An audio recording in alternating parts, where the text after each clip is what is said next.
All right. Here we go. What's up, not horror fans? God damn it, it's not the Lastercast. Comic book fans. This is Pete from Comic Books Transformed, where we talk about all of the comic book shows and movies that are adapted from your favorite comics. In this case, we're talking about Black Adam, which just ended up in theaters today. Brian, you saw Black Adam this morning, didn't you? Yes, I did. I saw it today. 10 a.m. matinee, the cheapest way possible. Nice, nice. Okay, well, was it a full theater? No. It almost never is on that early in the morning. Like really big films. I feel like the last time I went that early and it was that crowded was like No Way Home. Oh, okay. Yeah. Like that was packed even earlier on in the day, but I don't like normally it's usually pretty empty. Okay. Well, I was gonna say, like, do you know anything about the box office for this movie so far?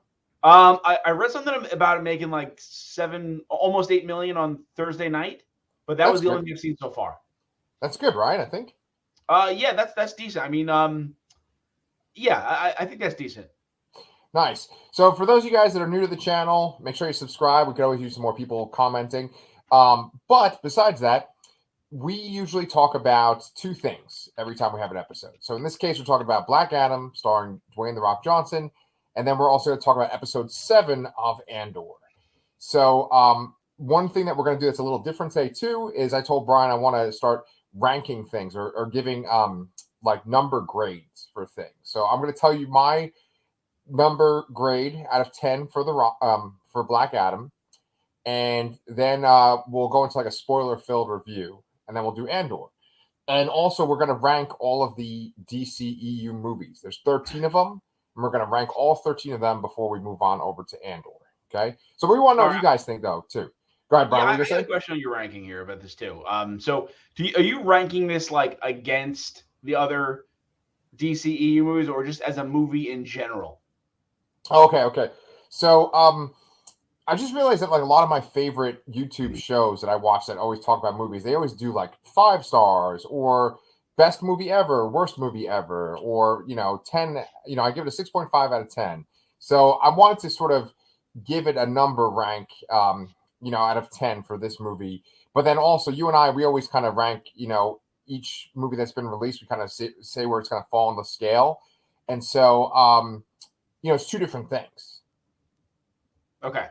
So you get me? So yeah, no. So like, let's say you gave this movie a 5 out of 10 or something.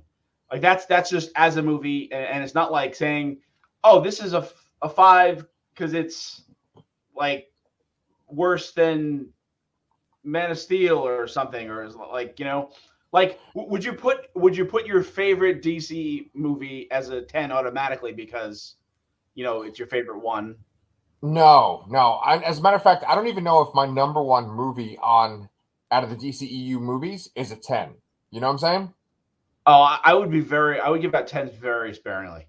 Yeah, exactly. Like, to put it in context for you guys that know me and Brian, like, I would put Transformers the movie from 1986. That would be a 10 in my book. 11. It's an 11. Yes, exactly. And like The Dark Knight, I would make that a 10, but then like Man of Steel, I don't know, so we're going to go into all those rankings, and I'm very curious because we haven't done a DC ranking in a while. We do the Marvel ones all the time. Well, I don't think we've ever done one on the show. I mean, did we?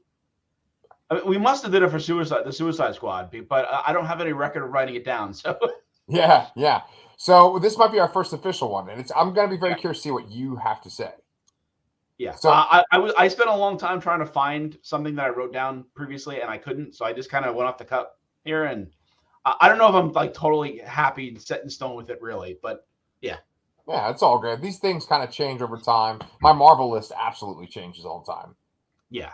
Well, so, the funny thing is, I write the list down so that I have a reference of what I thought previously. Good call. Just so I'm not like drastically changing something just because I thought of it differently in a different moment, I guess. Yeah. But I guess that also, I mean, with Marvel too, there's so many movies. And we're starting to get there with DC. This is 13 out of 15 movies. Yeah. We're ranking here. Some of them aren't actually DCEU. It's just DC theatrical releases. So. Yeah. So it's a horse of a different color, but and there's definitely like the level of quality is definitely different between all of these movies too. So Yeah. Yeah. But let's get into Black Adam then, so I can tell you my rating right off the bat. So it's going to be spoiler free at first, and then we'll go into spoilers. But for me, I would give this movie a 6.5 out of 10. Okay. Wait, you want to tell me yours? I gotta think about it. Wait, no. Explain why you thought that overall, and I'll jump in after and explain my general thoughts. Don't mind if I do. Okay, so I thought the movie was fun at times, but I felt myself being bored at certain points, and I wanted to get to the next point. And for me, it's like I could tell the plot points like 3 scenes in advance. So I'm like, okay, I know this is going to happen, then this is going to happen, and with superhero movies, they can be very predictable since there are so many of them and since we're so familiar with comics. But when a movie is made in a certain way, even when you can kind of predict what's going to happen next, the scene that you're watching is so enjoyable that it kind of doesn't matter that you know what's happening next, or you're so engrossed in the current scene that you're not thinking 2 steps ahead. But if you're kind of bored or everything's kind of going exactly the way you expect it to go, then you're like, all right, well, we got to get to this point, then we got to get to this point. And you're just kind of waiting for those moments that are different. And this movie does have a few of those moments. That's why it's a 6.5. But overall, I felt like it was very like paint by numbers. What does save the movie is The Rock's performance. As always, he's extremely charismatic. I mean, there's a reason why everyone loves him and says he's a movie star. He's great. He's, he's kind of like the Terminator, this sort of like alien kind of presence in the modern world. And he plays that very well. And there's a couple of interactions between him and the Justice Society members that are funny, and I enjoyed that. But I just like there was a lot of jokes that fall flat, and there was a lot of exposition.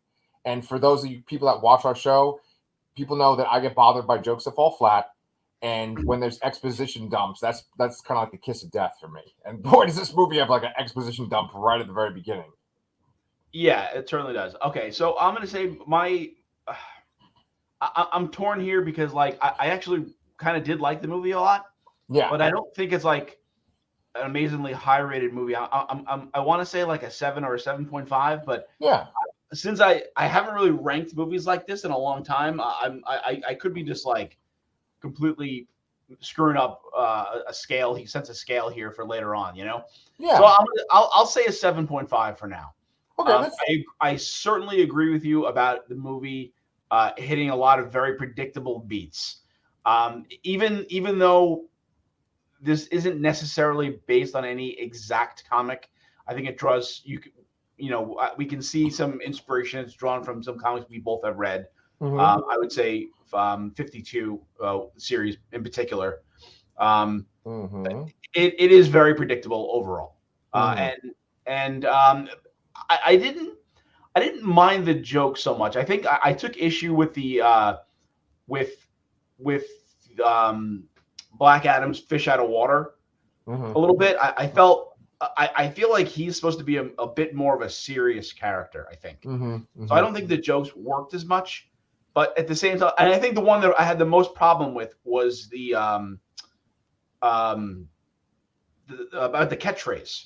Oh, like, throughout the whole movie, that bothered me. But for some reason, when he says it at the end, it kind of landed for me. Oh, okay. So, yeah, I don't think. I think that's really the only humor that fell flat for me, though, was the fish out of water stuff earlier on in the movie. I liked the sarcasm jokes and the repetition of that. I liked that the uncle guy. I thought he was funny every time I saw him, pretty much. See, that's where we kind of differ. The uncle, I'd say that like for me, 40% of the time his jokes landed, and then 60% they did not. No, I liked him. Yeah, but that's where you and I differ. I don't think I've ever admitted this to you, but I actually don't really like K2SO in Rogue One either. And I know you're a fan. Really? Yeah. Oh, I loved him. Yeah.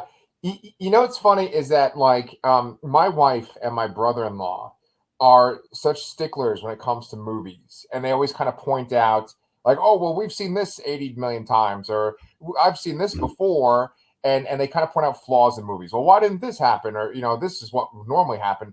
And I don't ever want to be that person, but I do find that like if they're spending like $200 million or more to make a movie, and it's based on stuff that people love, and they're just like waiting years and years and years to see these movies, I kind of hold it to a higher standard. It's like you're spending hundreds of millions of dollars. Like every movie is hard to make, but Yeah, of course. like your joke's got to fucking land, man. And like I got to care about the characters. I got to feel suspense. And I feel like this movie is like a 6.5. It's like a passing grade, but I feel like it's just not what it should be for $200 million plus dollars. Yeah, I don't particularly know what the budget here, and I mean, I went into this with very low expectations. Honestly, Yeah. This was like a white whale movie for me, and not that I necessarily was dying to see it or see this character on the big screen, Right. But this movie was like first announced with The Rock in like 2006 or 2007. That's how long it's been rumored, and that's a really long time ago. Like I thought this movie was never going to come out, and it actually did. I feel like I should be eating a sock or a tie or something here, because Yes. I actually just paid money to go see it. Yes. So, but and maybe that extremely low expectation going into it was how it passed a little higher for me, I guess. Well, as far as like the background goes, I did do a little research on it, and like in 2006 or so, that was when they were talking about making a Shazam movie, and they were thinking of having The Rock play Shazam, right, or Captain Marvel. And then he got interested in the Black Adam character. Then they decided, okay, well, we need to make a Black Adam movie that's just separate away from Shazam. And so, yeah, it has been in some phase of development going back till like, mid 2000s, right?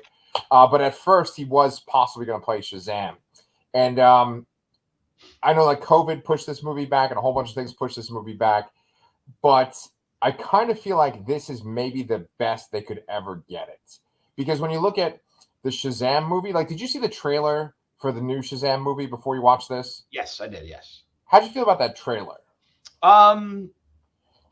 It looks okay. I think the strongest point of the first movie that it felt so different from all the other DCEU movies that it kind of gave itself a boost.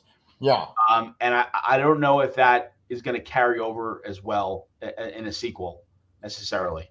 That's and also that was based on a that was pretty much based on a single story arc from the New 52 Captain Marvel. Actually, no, they start calling him Shazam then. Shazam, yeah, he's been Shazam for a while now.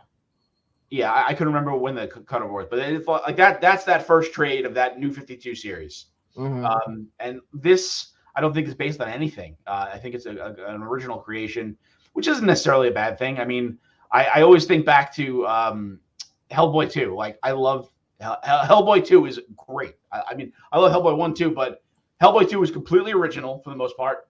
Yeah. And it's fantastic. Right, right. And so I don't want to pass a judgment on it. I mean, but I guess I'm not as interested in it as I was for the first one. Yeah.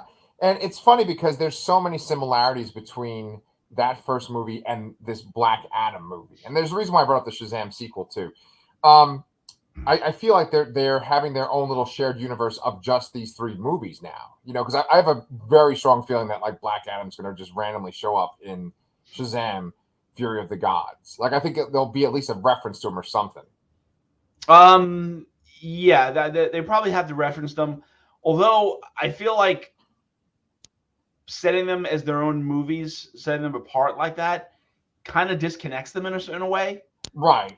And I think it's going to be weird when they try to put them together now. Right. And also, actually, let me say one more thing. I think this was the right way to do it, honestly. I might have not have said that before this movie, but I think I was satisfied enough with the movie that I think that it was a smarter idea to have him come in this movie rather than just appear in Shazam first. Yes, I agree with you. I think that the kind of movie that Shazam is, this is the right choice, right? And this was good on its own. It makes me think about Venom and like the Sony Spider-Man movies, how like Venom is just this own thing without Spider-Man. Yeah. This is different because Jamon Houston, who is the wizard in Shazam, is in this movie too, in Black Adam. And it looks like he's even more in Shazam 2, The Fury of the Gods or whatever. But these two movies are very similar, the Shazam movie and Black Adam, in the sense that they're both directed by horror directors. And they have this sort of funny approach to these characters that are these sort of like old-fashioned kind of characters. So these modern kind of funny takes on these old-fashioned characters. You know, I can't remember the director of Shazam off the top of my head, but I know that he, you know, did Lights Out. He did Annabelle Creation, and I really like Annabelle Creation. I haven't seen Lights Out. But the guy that directed this movie, his name, I'm going to mess up the pronunciation. David F. Sandberg? Thank you so much. Yes, that's Shazam 1 and 2 right there. But then for this movie, the guy's name is Jaume Collet Serra, and he directed the 2005 House of Wax. He directed the shark movie The Shallows. He did the original Orphan, and he's done a few Liam Neeson action movies, including Unknown and Nonstop. And so I have to say that the direction of this movie and the look of this movie, I definitely enjoyed. There's one scene in particular. We can kind of maybe start to veer into spoilers now. So spoilers if you haven't seen Black Adam. There's this one scene where Black Adam is talking to this boy, Amon, who we'll talk about them in a second. But he's talking to this boy, and the boy is going down a spiral staircase in an apartment complex, and Black Adam's just kind of floating down the spiral staircase, and he's talking to him. And I like little small details like that in my superhero movies because it's like, just do something different. Just like do something that looks different than what we always see. Like with comics, the really excellent writers are the ones that use the artist's full potential. It's like, yes, of course you want to hit these specific story beats, you want to have these character moments, but the artist really knows like, oh, this is the comic book writer knows, okay, this person draws in this kind of style, so I'm going to really exploit that. And I feel like in modern superhero movies, they're very like kind of by the books and cookie cutter. And so anytime there's like a little bit of creative license, it really excites me. Do you know what I'm talking about with that scene with him kind of floating down like that? Yeah, it was definitely unique. Yeah. I feel like there was some shot somewhere too where they showed Black Adam like flying towards you as he like threw something. I thought that was kind of interesting and creative too, but I couldn't pinpoint exactly where it was. Yeah. And I mean, like, maybe I can kind of tie this all into my discussion about the director because I want to talk about the writers too. But like, I just watched this really great video essay on Zack Snyder that Patrick H. Willems did on his channel. And it was this really great over an hour discussion about Zack Snyder. And he was talking about how Zack Snyder really just wants to make these epic mythological movies, and you don't really need to read into the story points so much or like the commentary. It's really about making things look cool.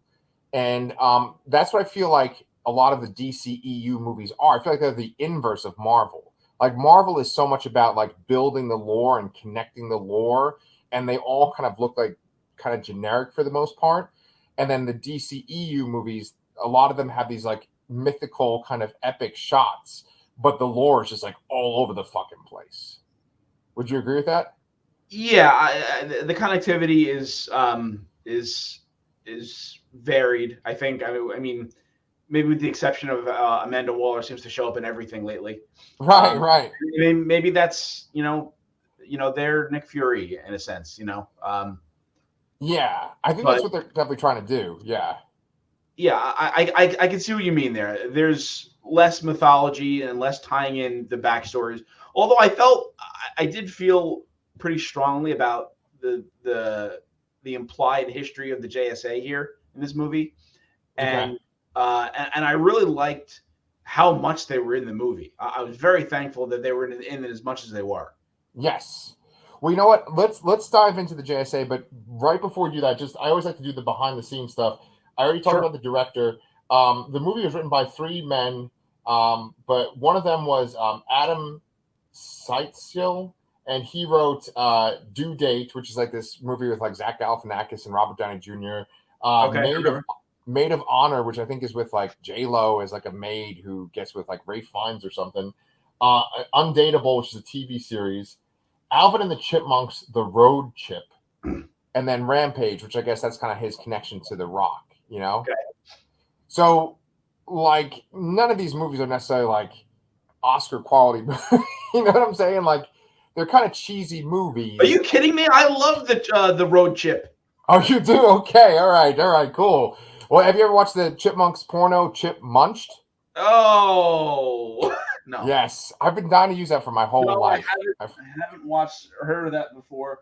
There you go. All right. X videos. I wonder why our audience isn't expanding. But anyway, like, you were talking about the JSA. Okay. So, if we're talking about the writing of this movie, what's weird about this is you have this toy box in front of you, and you can use these fucking iconic characters. But with the JSA, they're sort of use at your own risk, because like some of them have very, very convoluted backstories and could easily be ridiculous and weird. Case in point, like this guy right here, Hawkman, right? I have all these Black Adam tie-in comics that are in this world of the Black Adam movie, and they don't really go into a lot of detail about the characters in this world, but like the details are kind of weird. Like with Hawkman, for instance, they talk about how he has nth metal, but they don't talk about any of his reincarnations or anything like that. Did you notice that? Yes, I noticed that they kind of shied away from that. I did feel they were implying that he was either older than he looks, or he has had past lives. I mean, I could have been reading into that just based on my knowledge of the character, but it's like I don't think he's like some 35-year-old guy, like who's Black Panther sort of, you know, with a hawk feet, you know. Right, and that in itself, I'm really glad you made that comparison, because the problem with these DC movies is that Marvel has such a head start that it makes it look like their characters, which were around since like World War II or before, it makes it look like they're copying off of Marvel, which a lot of their characters are from the 60s. So it's like, that upsets me. Like, because I could easily see someone connecting Hawkman to Black Panther. You know, makes a lot of sense. And honestly, I felt like Hawkman seemed almost derivative of the Falcon from the Marvel movies too. Yeah, I didn't even think about that, but yes, with the whole bird motif, yeah. Yeah, and just kind of the way that he talked and stuff too. Like he's like, you and me, you know, like just kind of that, you know, kind of tough guy kind of way that Falcon talks too.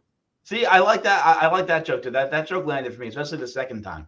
Oh, that was my favorite part of the whole fucking movie. That was a joke that landed. I love that.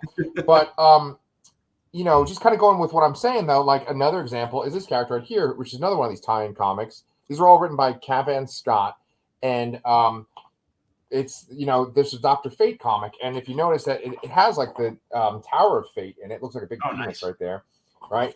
But it does. Oh, shit. Wow. But when they talk about the helmet of fate in the movie, they say that it's millions of years old, and they say that's from another planet. And I was like, what? Like that's not the comic at all, you know? Yeah, I felt they veered off with Dr. Fate a little bit. I mean, I guess I'm more used to the how they're telling it in Young Justice than anything else. But like I was half expecting there to be, you know, the helmet showing up on some kid's doorstep somewhere or something like that, you know? Oh, it absolutely will. Instead of, well, it looked like it disintegrated potentially, but yeah, but I feel like it's just going to reform somewhere else, and someone's going to have it. Maybe. Yeah, I'm sure they can still do that. Yeah, and obviously we have talked about spoilers, but the other two comics that tie in, you have Cyclone, and you also have Atom Smasher. So all members of the team, they have individual comics. But like I said, just going back to that one point, it does seem like they're kind of ripping off Marvel characters, but yet like Dr. Fate is from like before World War II, you know? Yeah. And people are going to say that he's just basically Doctor Strange, because like his main powers in this movie are that he can kind of see the future and try to change it, which Doctor Strange infamously does in Infinity War and Endgame.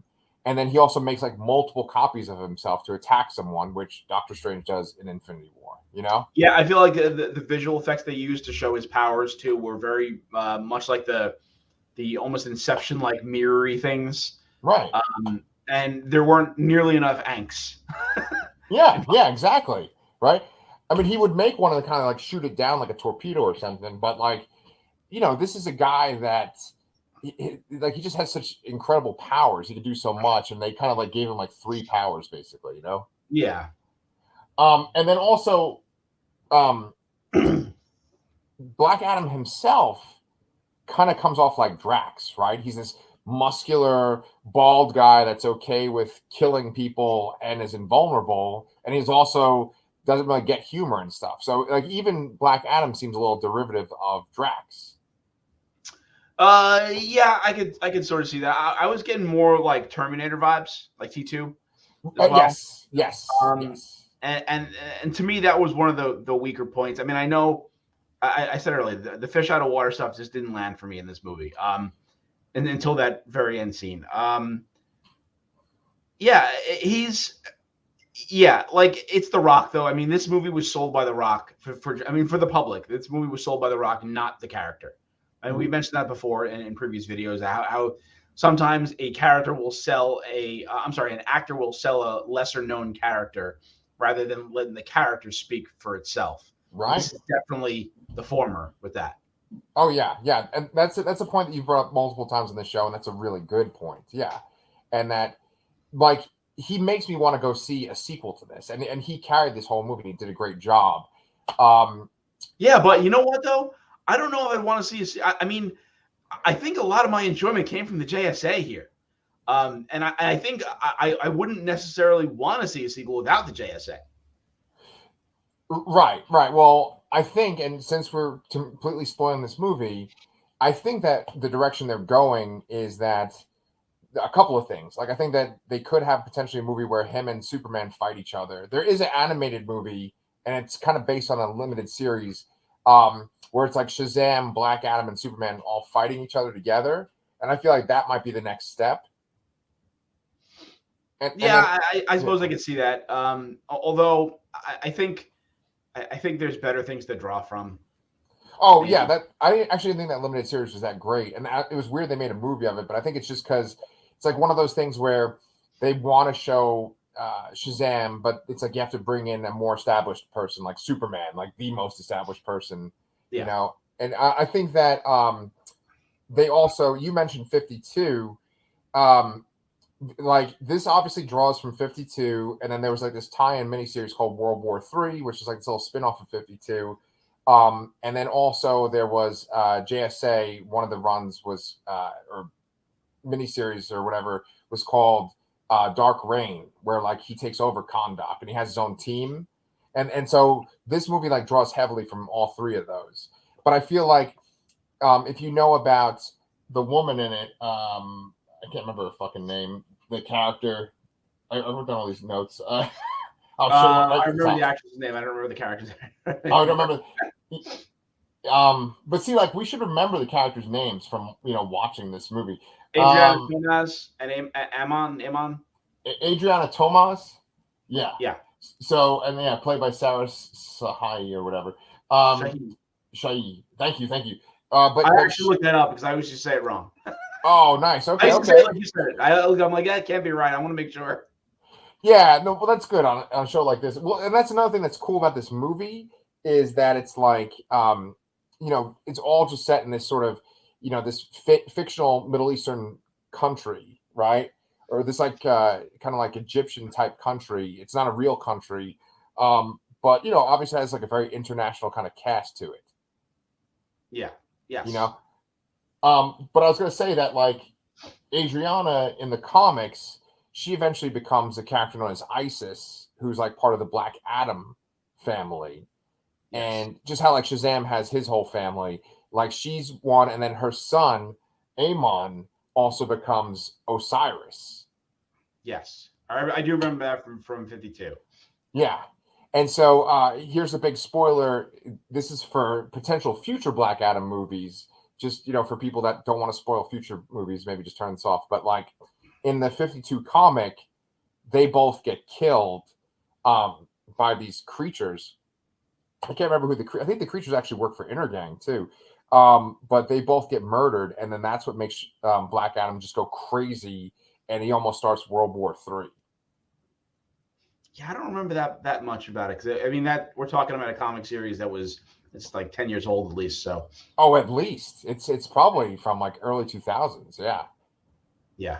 yeah. I mean, because they had like a pet alligator. He was like kind of like their version of Talking Tawny from the Shazam family, and then that alligator was like a creature that worked for the bad guys, and it like ate the fucking kid, Osiris.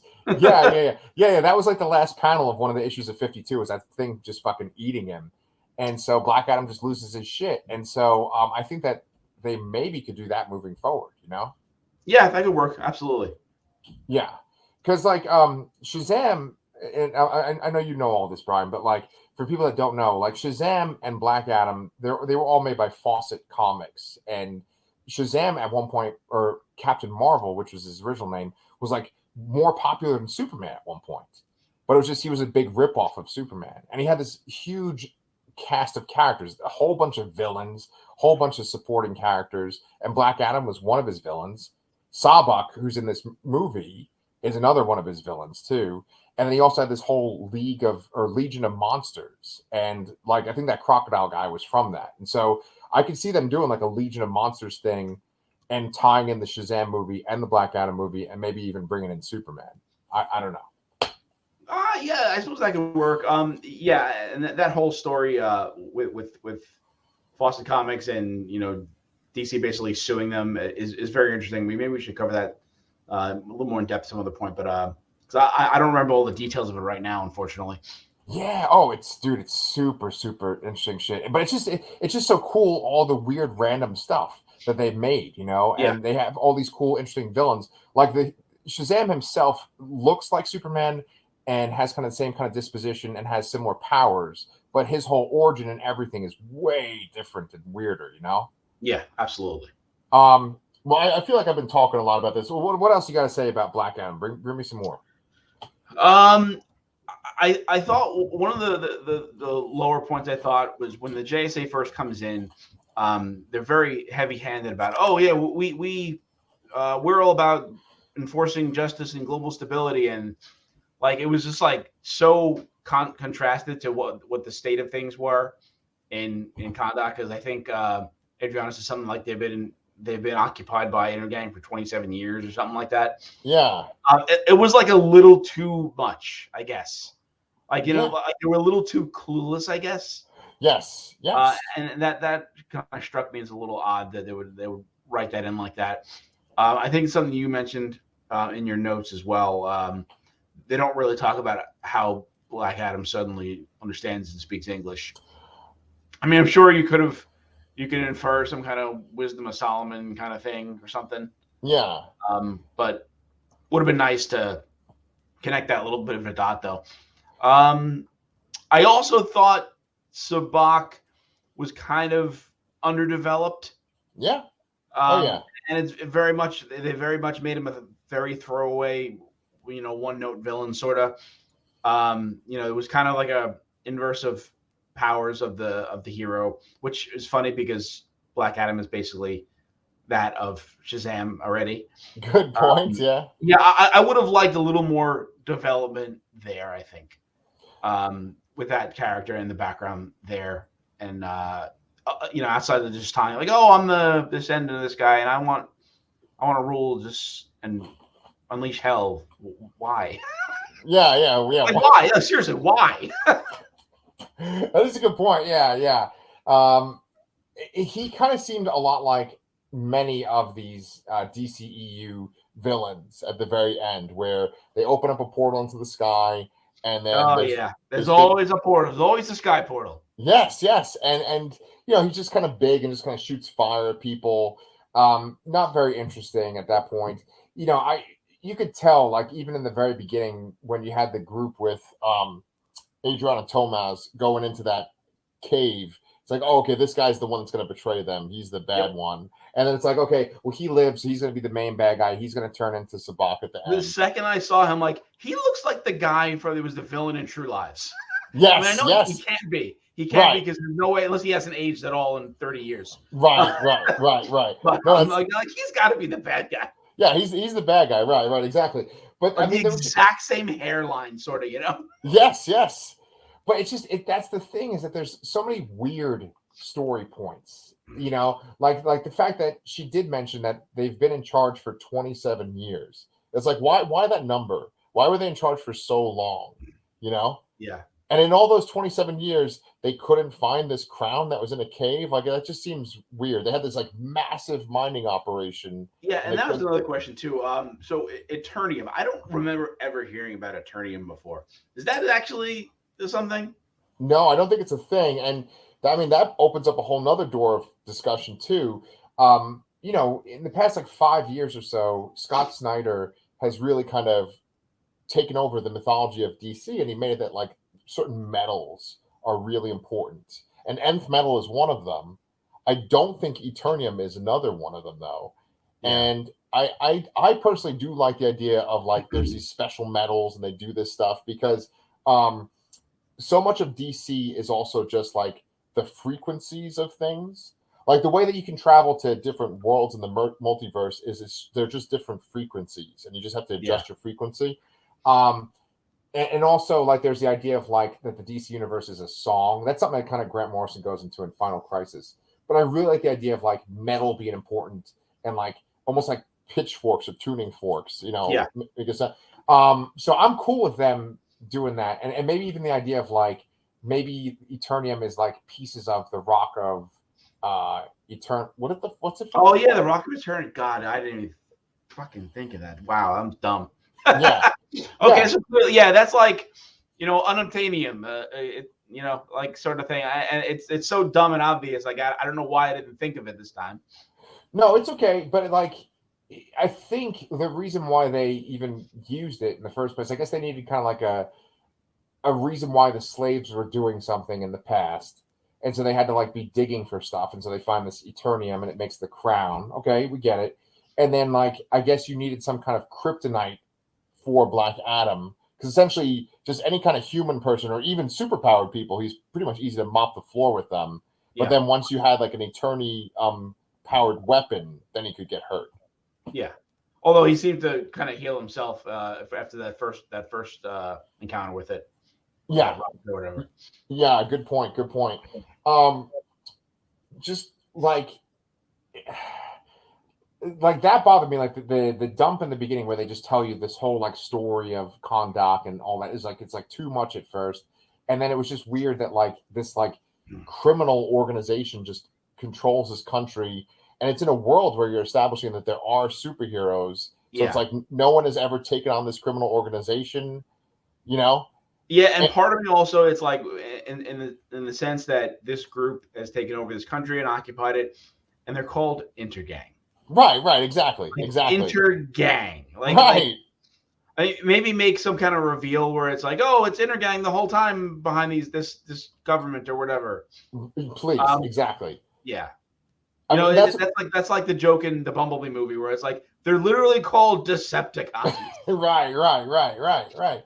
It's so like it's like little things like that. I don't try to nitpick movies to make them like to not enjoy them. It's just that there's certain things where they're just too much like in your face to where it kind of takes you out of it. And it's those little I don't feel I was that taken out of here. Like I really do when I see these. I try to just you really have to suspend your disbelief. I mean, and I don't think too many things bothered me that much that disrupted my overall enjoyment. Not like a lot of other DC movies. Yeah. And I think this movie was like you said, it was fairly cookie cutter and predictable. Although I'm kind of wondering if people were possibly surprised or swayed by the reveal of that Black Adam was the dad, not the son. I mean, clearly we knew that going into this because we know the backstory of the character. So, I mean, do you think that someone not knowing anything about this character see this movie, and do you think they were surprised by that twist? I mean, personally, I also heard The Rock's voice as the father in the beginning. So. Oh yeah. I mean, I knew when it was like a little kid. I was like, well, even the trailer itself, he says something in the trailer of like they took my son. Yeah. So I was like, okay, well, it's a little boy right here, and they don't show the father, but it's got The Rock's voice, so it wasn't like a surprise to me. I actually did like that whole aspect because I really liked that his son had more courage than him, and so his vengeance almost comes from his sort of lack of courage, or like his what's the word? I don't want to say flaccid, but like he's not like manly enough, and so that's where his vengeance came. Is like when he finally got power. Yeah, his vengeance came. His power came from pure rage, really, and a desire for revenge rather than a place of wanting to better his and save his people. Right. Yeah. Oh, So like, not his power, but you know what I mean. Yeah. Motivation. Yeah. Right. And so I actually did like that whole aspect, and it added like a little bit more depth to the character. I mean, Go ahead. I guess what I mean is, do you think that would have had more of an impact had we not known it? Like, if you didn't know that going in, and you didn't figure it out, do you think that would have kind of hit better? Yes, absolutely. Like, I actually really like the fact that he tells that to Hawkman. And Hawkman, it's kind of interesting because he kind of goes back and forth, with almost being like a joke that keeps getting like knocked down by Black Adam, but then they're allies, and I like that he can kind of hold his own against Black Adam, who's essentially like almost a Superman level threat. So Yeah. I didn't want Hawkeye to just be a joke or just to be a punchline. Hawkman, not Hawkeye. Oh man, he would get swamped by Black Adam. But yeah, I liked that aspect. I like that like Black Adam reveals that to him, like Yeah. and they go have a conversation. And I liked that they came to an understanding by the end too. Also, I think that the tension that they had was pretty good overall, except for that very beginning thing where they were so clueless. But otherwise, the tension was pretty good there. Yeah, and I mean, there's a lot more to this too, right? Like, there's other points I wanted to say too, like, and it's funny because we still have to talk about Andor, we still have to rank these things too. But okay, one other thing is, I think that The Rock has it in his contract to where he can't really get beaten up by anybody. Yeah, that's in a lot of major action heroes contracts, that they can't lose or be humiliated to a certain extent, because and it's true. Like we said, The Rock sold this movie, not the character of Black Adam. So that's future box office money right there if he's a joke. Right. So like, he doesn't really ever get beaten up. I mean, there's at one part where he gets shot by the Eternium, and then he sort of gets scratched up a lot by Sabak. But otherwise, he's just this badass throughout the whole movie, and that could be kind of unappealing to me, just to have this. Oh yeah, that's a prime argument for people who hate Superman. I mean, right. And so he does eventually humble himself after he, in his rage, almost kills the boy Amon. But then he goes into this prison, and that prison leads us to my second favorite part of the whole movie, which is the Peacemaker cameo. Yes. I actually looked over my wife like that when Jennifer Holland showed up. That was pretty cool. Although yes. I'm curious as to how that all fits in with the Peacemaker show. And it's interesting because, I mean, you look at the tone of the Suicide Squad, of Peacemaker, of this movie, and all three of them are different to me. So it's like almost like seeing three different versions of the same character, I guess. Yes. Very good point. I mean, the whole DCEU is just like all over the fucking place. Yeah. And it's just weird because it's like, in Peacemaker, they have this kind of like small operation where they're like operating out of a fucking like Winnebago or something. And then she's in this like underwater maximum security. Exactly. Like, how did she get back that good in Waller's graces? I mean, granted, I know that they ultimately succeeded in their mission in Peacemaker, but still, it's like, that's a big jump. Yes, yeah. It was just really great to see that callback though to Peacemaker. Absolutely, yeah. Yeah. Well, just so we have time for Andor, because the thing is, I always like to cut it under an hour so I can just pop it up on YouTube real quick. Yes. But just so we can go into Andor 2, do you want to just jump into our rankings? No, we got to talk about Superman real quick. Him showing up. I mean, I know we did. Just what do we think is going to happen with that? I mean, to me, I don't think Superman needed to be in it, but I think because of real world situations, I think that was an awesome cameo. because we know that he's potentially actually back as Superman now, and they may actually do something with Superman rather than shelving him. And it really puts that the Shazam post-credit scene to shame now, where they don't show his face, Yeah, or his silhouette, like in the Peacemaker finale too. I was just because of real world circumstances, that's why that was exciting. In universe, not exciting, but real world, very exciting. Yeah, that's a good way of putting it. I think that, like, if they were to right the ship, because there's 13 movies, if they were to all of a sudden from this point on start to really care about lore and continuity and start to make these things match up and make sense more, I would forgive everything that's come before, going all the way back to Man of Steel in 2013. 9 years of movies, I'd be able to kind of like forgive a lot of the low points if they were able to like make this a shared universe now and move forward. I don't think that's going to happen, but the cameo, it's an uphill battle. yeah. I mean, it's kind of weird to see him too, because like, he's one way in Man of Steel and Batman v Superman, and then you have this sort of Frankenstein's monster that is the Justice League movie, and he just seems totally different. Like, speaking of like Harcourt being different, Superman is like totally different in Justice League than he was from those other two movies. Yeah, agreed. And so, like, in this movie, he seems more. He looks more like that Justice League version too. So it's like, I don't know. But if he's the same character and it's Henry Cavill for the rest of this time now, I'm totally cool with that. Yeah, agreed. All right, so you want to do this fucking ranking then? Let's do it. Do you want to go first this time? I went first. Let me go first because mine's real shaky, and you can pick mine apart afterwards. So, okay, start from the bottom. As I said, it's shaky. I very could change this here. The middle, I'm fairly confident about the bottom and the top, just like Marvel. But the middle is like, I'm like, I don't know, man. And, and I think there are a lot of movies I have some that to me have some pretty significant problems. Fuck yeah. I have to exclude Joker. I have not seen Joker. I don't plan on seeing Joker, so I'm always going to be probably excluding it.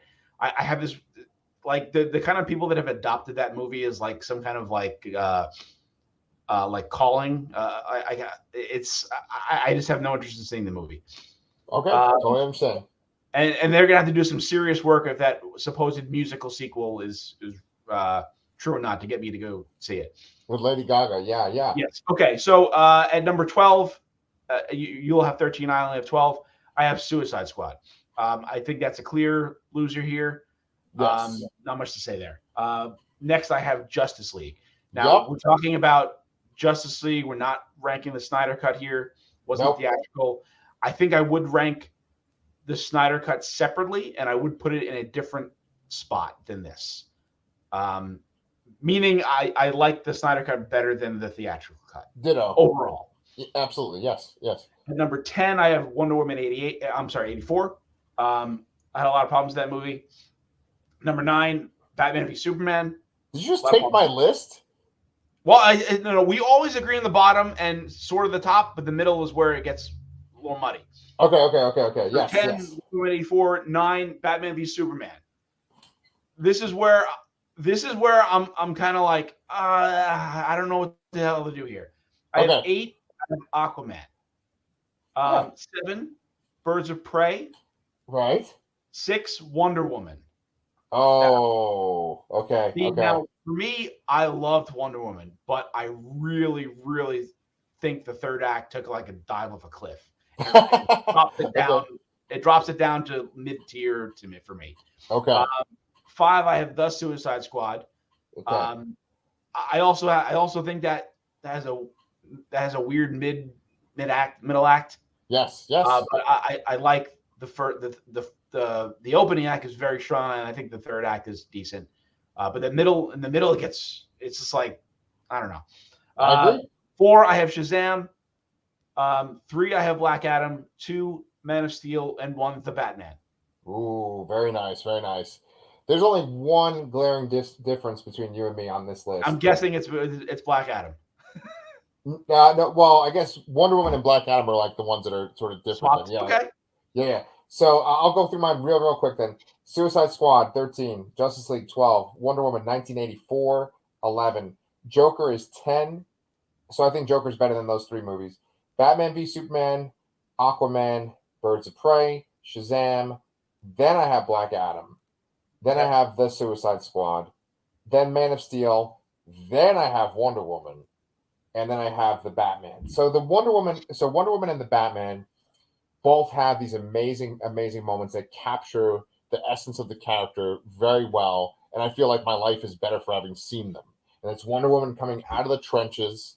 I feel like that's like maybe better than anything else on this list.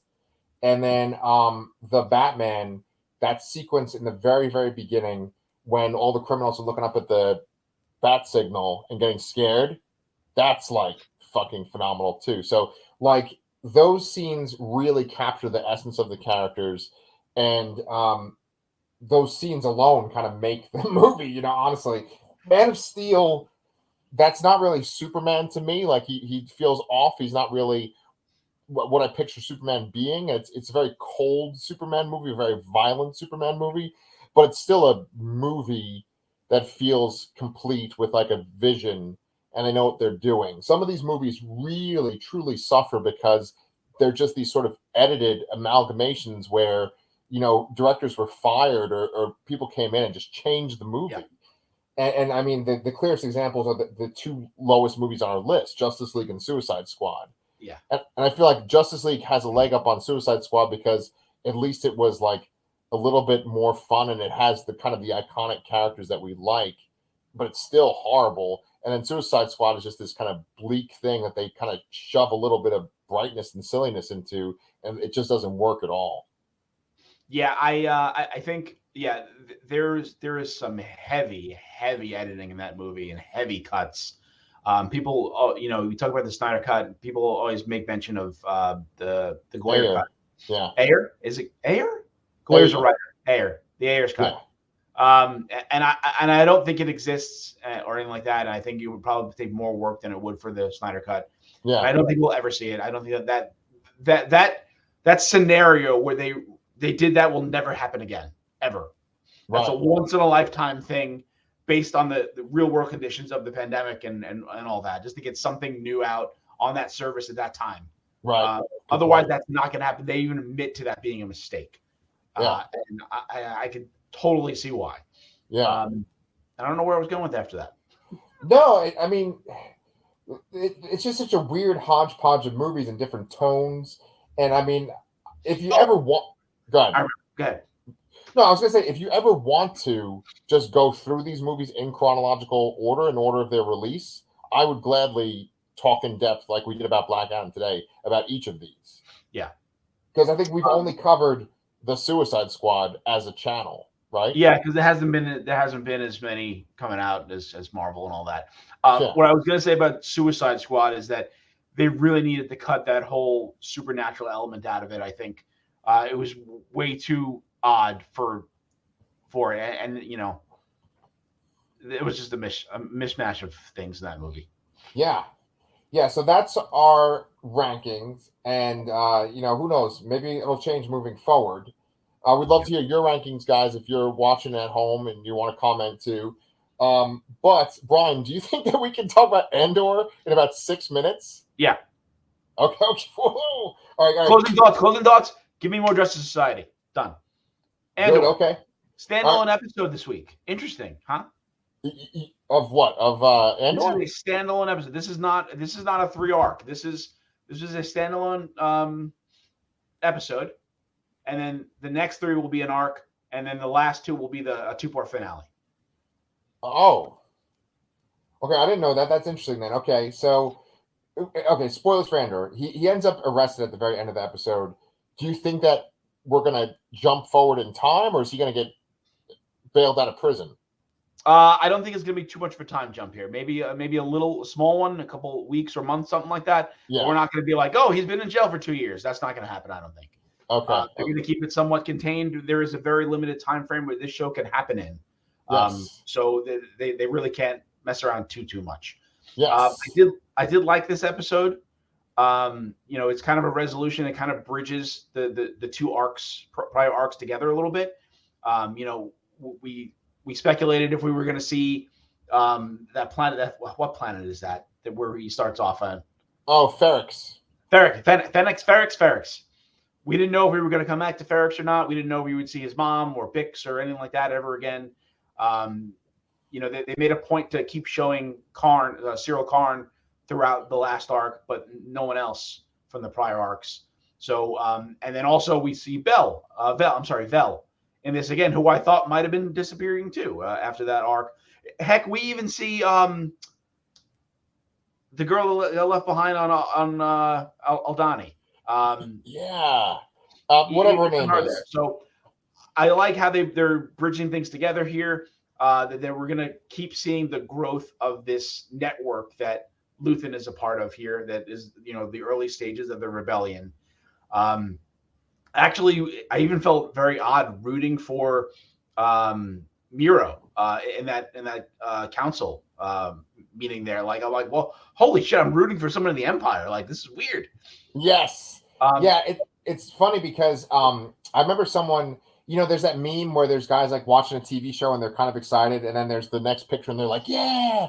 And like they had that meme, but they were like, oh, it's an ISB meeting, and all the guys were like, yeah, like excited about like an Imperial intelligence meeting, right? But yeah, like it's like making bureaucracy like interesting or fun or something. It just doesn't work, Right. I mean, not in Star Wars. Star Wars, it's kind of like where it comes to a grinding halt. You're like, okay, can we get to the action? But I'm always intrigued by the stuff with Dedra is her first name, right? I'm always intrigued by that because it's like she seems to be the one that's knowing what's going on behind the scenes, or she has an idea about it, but she keeps getting thwarted. But in this particular episode, she actually got more power, Yes. She took away a sector from Blevins. Yeah, Blevins. Because of her investigation where she took advantage of the attack on Aldani, of the garrison, where some of the restrictions were lifted temporarily. Yeah. Do you think that her and Karn are gonna meet up eventually? 100%. They're both on the same page. They've been showing them recurringly. They're going to come together at some point in this series, without a doubt. Are they going to bone? In this show, yes, they are 100% because this show has boning. Never before in Star Wars, but this show has boning. Yes, look how quickly Andor moved on on that other planet. He had a girlfriend. He was already living with her. Yeah, he was boning already on that beach planet. That beach planet was badass. I want to go to that beach planet. That place looked awesome. Yes, and I think we have just enough time to say that there was a K2SO looking droid, one of those interrogator droids. I bet you were happy. That's one of your favorite I was very excited for a second. I'm like, maybe that's the one. Yeah. It probably isn't or anything like that. But I was excited. I am a fan of K2SO. I really like Alan Tudyk, blah, blah, blah. Yes. And probably my favorite scene in this episode was of Mothma. God damn it. I leave the subtitles on for this show and Game of Thrones, just because otherwise I'll never get the names right. And still I don't get the names right. And I know this character. Like she's in the other movies and all that. She's from 1983. The scene where she's talking to her friend like discreetly at the party was absolutely fantastic. Yes. Great writing, great setup for overall, plot movement. I really appreciated that scene, and that was, I think, the best scene that they've had with her in the show yet. Totally agree. Totally has that sort of that pre-World War II or post-World War II feeling of like we're living under fascism, scared. Like I'm scared to even tell someone about my thoughts because I could get killed or arrested. Great tense scene, and it made her character look great. That was my favorite part of the episode too.